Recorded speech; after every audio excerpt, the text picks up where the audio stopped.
Hello friends, welcome back to my YouTube channel. ಇವತ್ತು ಈಸಿಯಾಗಿ ಮ್ಯಾಂಗ್ಳೂರ್ ಸ್ಟೈಲಲ್ಲಿ ಚಿಕನ್ ರೆಸಿಪಿ ಹೇಗೆ ಮಾಡೋದು ಅಂತ ನೋಡ್ಕೊಂಬರೋಣ.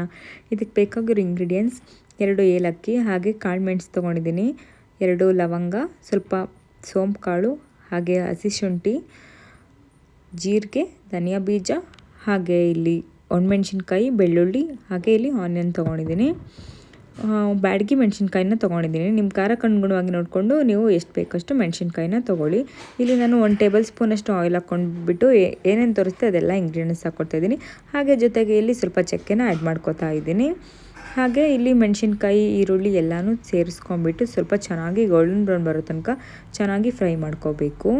ನೋಡ್ತಾ ಇದ್ದೀರಲ್ವ. ಸೊ ಇವಾಗ ನಾನು ಆನಿಯನ್ನು ಸಹ ಆ್ಯಡ್ ಮಾಡಿಕೊಂಡು ಫ್ರೈ ಮಾಡ್ಕೋತಾ ಇದ್ದೀನಿ. ಎಲ್ಲ ಇಂಗ್ರೀಡಿಯೆಂಟ್ಸ್ನು ಆ್ಯಡ್ ಮಾಡ್ಕೊಂಡು ಫ್ರೈ ಮಾಡ್ಕೊಂಡಾದ ನಂತರ ಸ್ವಲ್ಪ ಆರೋಕ್ಕೆ ಬಿಟ್ಟು ಅದನ್ನ ಮಿಕ್ಸಿಗೆ ಹಾಕ್ಕೊಂಡು ಪೇಸ್ಟ್ ಮಾಡ್ಕೊಂಡು ಎತ್ತಿಟ್ಕೊಂಡಿದ್ದೀನಿ. ಹಾಗೆ ಅದೇ ಪ್ಯಾನ್ಗೆ ನಾನಿಲ್ಲಿ 1 ಸ್ಪೂನಷ್ಟು ಆಯಿಲ್ ಯೂಸ್ ಮಾಡ್ತಾಯಿದ್ದೀನಿ. 1 ಸ್ಪೂನ್ ಆಯಿಲ್ ಹಾಕಿದ್ದಾದ ನಂತರ ಇಲ್ಲಿ ಆನಿಯನ್ ಹಾಕೋತಾ ಇದ್ದೀನಿ. ಇಲ್ಲಿ ಆಲ್ಮೋಸ್ಟ್ ನಾನು 1 ಮೀಡಿಯಮ್ ಸೈಜ್ ಆನಿಯನ್ನ ತೊಗೊಂಡಿದ್ದೀನಿ.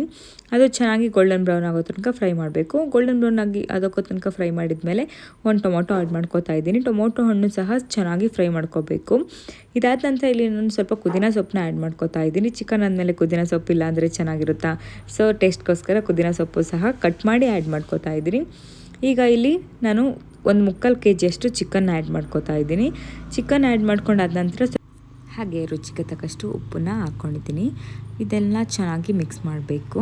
ಇದಾದ ನಂತರ ಇಲ್ಲಿ ನಾನು ಸ್ವಲ್ಪ ಅರಿಶಿನ ಪೌಡ್ರನ್ನ ಆ್ಯಡ್ ಮಾಡ್ಕೋತಾ ಇದ್ದೀನಿ. ನೋಡ್ತಾ ಇದ್ದೀರಲ್ವ, ಚಿಕನಲ್ಲಿರೋ ನೀರಿನ ಅಂಶ ಎಲ್ಲ ಎಷ್ಟು ಚೆನ್ನಾಗಿ ಬಿಟ್ಕೊಳ್ತಾ ಇದೆ ಅಂತ ಹೇಳ್ಬಿಟ್ಟು ಈ ಟೈಮಲ್ಲಿ ಪೇಸ್ಟ್ ಮಾಡ್ಕೊಂಡಿರೋಂಥ ಮಸಾಲೆ ಏನಿತ್ತು ಅದನ್ನು ಆ್ಯಡ್ ಮಾಡ್ಕೋತಾ ಇದ್ದೀನಿ. ಇದು ಚೆನ್ನಾಗಿ ಫ್ರೈ ಆಗಬೇಕು. ಸೊ ಇದು ಚೆನ್ನಾಗಿ ಕುದಿ ಬರಬೇಕು, ಮಸಾಲೆ ಹಸಿ ವಾಸನೆ ಎಲ್ಲ ಹೋಗೋ ತನಕ. ಸೊ ಈ ಕಡೆ ನಾನು ಸೈಡಲ್ಲಿ ಕಾಯಿ ತುರಿ, ಟೊಮೊಟೊ ಹಣ್ಣು, ಕೊತ್ತಂಬರಿ ಸೊಪ್ಪು, ಹಾಗೆ ಉರಿಗಡ್ಲೆ ಹಾಕ್ಕೊಂಡು ಪೇಸ್ಟ್ ಮಾಡ್ಕೊಂಡು ಇಟ್ಕೋತಾ ಇದ್ದೀನಿ.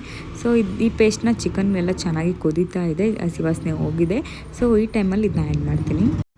ಸೊ ಈ ಕಾಯಿ ತುರಿ ಎಲ್ಲ ಹಾಕ್ಬಿಟ್ಟು ಪೇಸ್ಟ್ ಮಾಡಿ ಯಾಕೆ ಹಾಕಿರೋದು ಅಂದರೆ ತಿಕ್ನೆಸ್ಗೋಸ್ಕರ, ಚಿಕನ್ಗೆ ತುಂಬ ಚೆನ್ನಾಗಿರುತ್ತೆ. ಸೊ ಇದು ತುಂಬಾ ರುಚಿಯಾಗಿರುತ್ತೆ. ಒಂದ್ಸಲ ಟ್ರೈ ಮಾಡಿ, ಡೆಫಿನೆಟ್ಲಿ ಹೇಗಿತ್ತು ಅಂತ ಕಮೆಂಟ್ ಮುಖಾಂತರ ತಿಳಿಸ್ಕೊಡಿ. ಹಾಗೆ ಇಲ್ಲಿ ನಾನು ಕಸೂರಿ ಮೇಥಿನ ಆ್ಯಡ್ ಮಾಡ್ಕೋತಾ ಇದ್ದೀನಿ. ಚಿಕನ್ಗೆ ಕಸೂರಿ ಮೇಥಿ ಆ್ಯಡ್ ಮಾಡೋದ್ರಿಂದ ತುಂಬಾ ಒಳ್ಳೆ ರುಚಿ ಕೊಡುತ್ತೆ. ಹಾಗೆ ಇಲ್ಲಿ ನಾನು ಲಾಸ್ಟಲ್ಲಿ ಕೊತ್ತಂಬರಿ ಸೊಪ್ಪನ್ನ ಆ್ಯಡ್ ಮಾಡ್ಕೋತಾ ಇದ್ದೀನಿ. ಇದಾದ ನಂತರ ಚೆನ್ನಾಗಿ ಇದು ಫ್ರೈ ಆಗಬೇಕು. ಮೇಲ್ಗಡೆ ಆಯಿಲ್ ಎಲ್ಲ ಬಿಟ್ಕೊಳ್ಳೋ ಥರ ಚೆನ್ನಾಗಿ ಫ್ರೈ ಆದರೆ ಚಿಕನ್ ಪರ್ಫೆಕ್ಟಾಗಿ ಕುಕ್ ಆಗಿದೆ ಅಂತ ಹೇಳ್ಬಿಟ್ಟು. ಸೊ ನೋಡ್ತಾ ಇದ್ದೀರಲ್ವ, ಈ ರೀತಿ ಚೆನ್ನಾಗಿ ಪರ್ಫೆಕ್ಟಾಗಿ ಕುಕ್ ಆಗಿದೆ. ಸೊ ಒಂದ್ಸಲ ಟ್ರೈ ಮಾಡಿಬಿಟ್ಟು ಹೇಗಿತ್ತು ಅಂತ ಕಮೆಂಟ್ ಮಾಡಿ. Thanks for watching.